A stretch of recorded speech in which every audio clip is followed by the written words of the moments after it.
The highlight of our voyage? That's easy, Joyce Lehman said.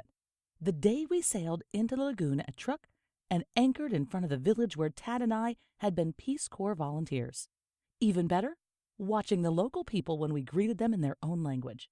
When they learned I had been their teacher 25 years ago, our stay turned into a magical reunion, an experience I was thrilled to share with my children.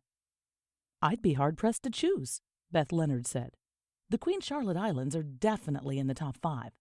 When we anchored near some of the oldest, most isolated villages, teenagers rowed out to invite us ashore. They were really into their culture, gave us an amazing insight into their lives. Then we sailed to anchorages where we felt the complete wildness of the place. Bears feeding along the shore, whales within arm's length of the boat. Evan Starzinger, Beth's partner, nodded in agreement, then listed Hawke's voyage to Iceland and to the southern extremes of New Zealand among his highlights.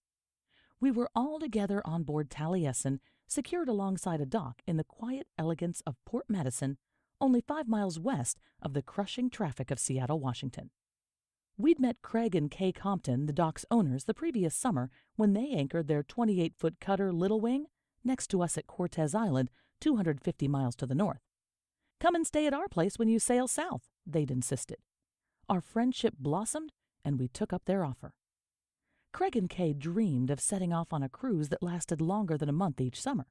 Now their dream was gathering traction, fueled by the time they were spending with us and 3 other cruising couples who had come to anchor in Port Madison. Larry had no doubts about his cruising highlight. Africa. That was absolutely the best. The Bushmen in Namibia were amazing. I loved watching them act out stories about tricking lions into hunting for them.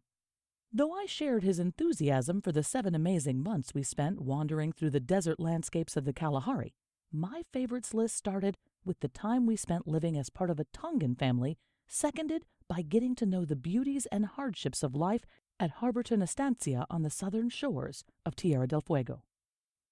I climbed out onto Taliesin's deck to close the forehatch against the evening chill. In the cabin beneath my feet, the sailing memories continued to flow. Out in the open air, a pair of eagles swooped from their tree-top nests in search of food for their growing chicks.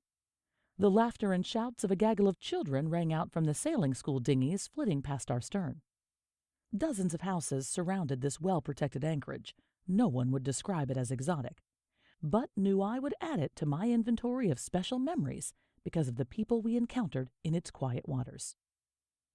As I savored this moment, I was reminded of the concerns I'd had when we launched Taleisin more than 2 decades before. I'd worried that cruising the second time around would be anticlimactic. Our first voyage on 24-foot 4-inch Seraffyn had taken us eastward around the world, and we'd never once ventured south of the equator. Larry tried to quell my concerns, saying our intended route south across the equator, then west through the islands of the South Pacific, would provide the new experiences I craved.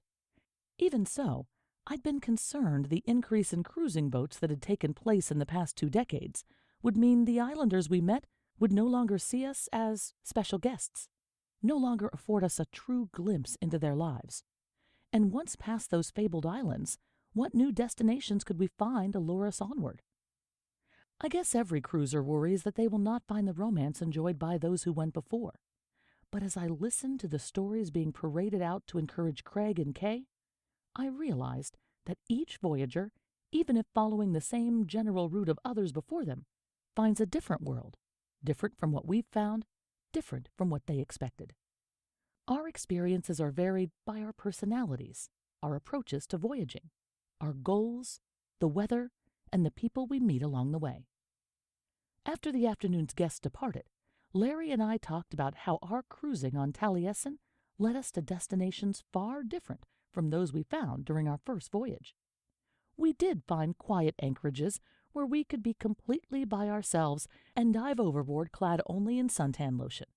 We did get invited into the daily lives of local people in villages around the world. We met new sailing friends and then caught up with old ones. We had wondrous sailing, rough sailing, boring sailing, plain sailing, but underlying the whole of Taleisin's voyaging tales was a sense of change.